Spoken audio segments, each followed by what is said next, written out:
After stopping the production of the 412i in 1989, Ferrari was without a four-seater sports car until 1992, when the new 2+2 Ferrari 456 GT was unveiled. Not available in the US until 1994, the 456 GT was without a doubt one of the most elegant cars available then, and was a total departure from the way Ferrari conceived and built cars. This time, Ferrari's engineer created the 456 GT not only with their hearts, but also with their heads, as they did with the Ferrari 330 and 366 GTC back in 1966 throughout 1970. This gave the 456 GT an aptitude for everyday driving, ergonomics, reliability and build quality previously lacking at Ferrari. Many said that the 456 GT was a return to Ferrari's front-engine layout, but every true 2+2 Ferrari so far, aside from the smaller Mondial and 308 GT4, were front-engine, rear-wheel drive. In the 456 case though, a transaxle transmission was fitted for better weight distribution. The steel tubular space frame chassis adorned 4 independent suspensions with a 2-setting damping program going from normal to sport. Like the 365 GT4, 400 and 412i series, it also had a self-leveling rear suspension, adjusting itself depending on the speed and onboard load. Pininfarina designed the 456 GT and found himself reminiscing about the 1968 Ferrari Daytona. Who would complain? The 456 had aluminum panels bonded to a space frame chassis, with a front bumper housing the turning signals, parking lights, the smiley egg crate grille and 2 lower air intakes. On the hood were 2 rectangular pop-up headlights with a chisel air vent fitted just behind them, taking a visual cue from the 308 GTB and GTS. To cool the ABS-equipped front disc brakes, an opening and panel depression starting at the back of the front fender by the door hinges allowed the disc's hot air to escape. The frameless side windows automatically seal themselves against the door seals for better sound isolation, like on a BMW 850i. As for the rear side quarter windows, they were smaller than the previous 2+2s, giving the 456 GT a sexy 2-seater look with its fastback rear window. This, combined with a gentle round rear featuring 2 sets of 2 round lights meshed into one another, had a fantastic Daytona quality to it. Placed between the taillights is a chrome prancing horse reinforcing the 456 dual appearance, especially on a dark blue metallic model. The 4 exhaust pipe signature were enveloped in the rear bumper, which had between them a variable automatic rear diffuser wing. This rear wing worked with the under-tray venturi for maximum downforce according to the car's speed. The interior was also a masterpiece, with leather and thick carpeting just about everywhere.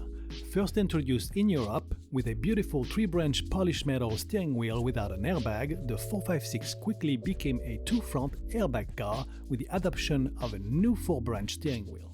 To elevate the dashboard's look, superb chrome bezel dials gave the 456 interior a new retro lustful appeal not seen on any Ferrari since the discovery of Fiat Sportspin. The real joy though were the 5 small horizontal gauges on the center console, mimicking the interior of the gorgeous 1958 California Spider. Also on the tunnel console was a plastic panel made to look like brushed aluminum. It housed the exposed 6-speed metal gear lever gate, where the all-metal lever and gear knob stuck out. Still on the faux aluminum panel piece was an integrated Sony Ferrari radio with AC heater controls placed just underneath. The 2 rear bucket seats separated by an armrest were not as spacious as the previous 2+2s, but the 456 GT had the look and feel of a smaller Berlinetta, which helped make it the fastest production Ferrari until 1994. I guess you can't have everything. Finally, the introduction of bespoke switches and dials separated this Ferrari from previous 2-cents Fiat parts bin cars. Gentlemen, we have arrived, and it was about time.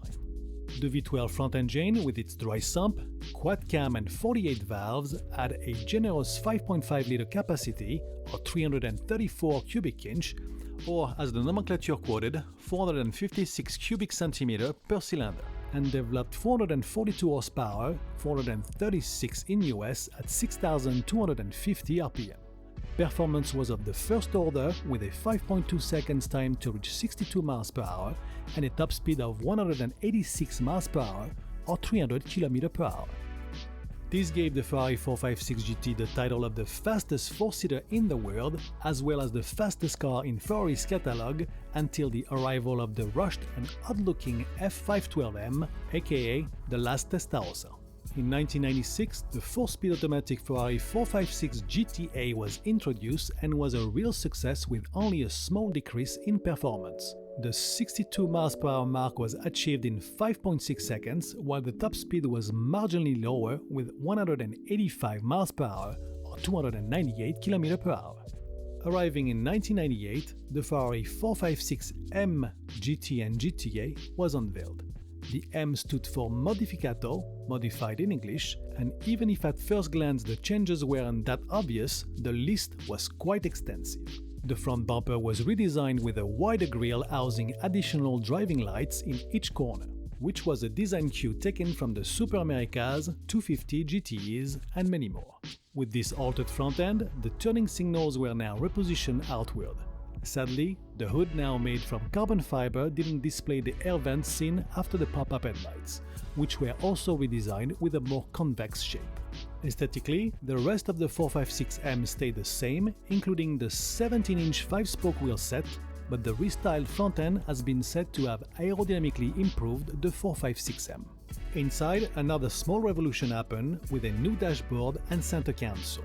The main binnacle was now bigger, with a smaller 3-branch airbag steering wheel, and all the rectangular air vents were replaced by rounded ones.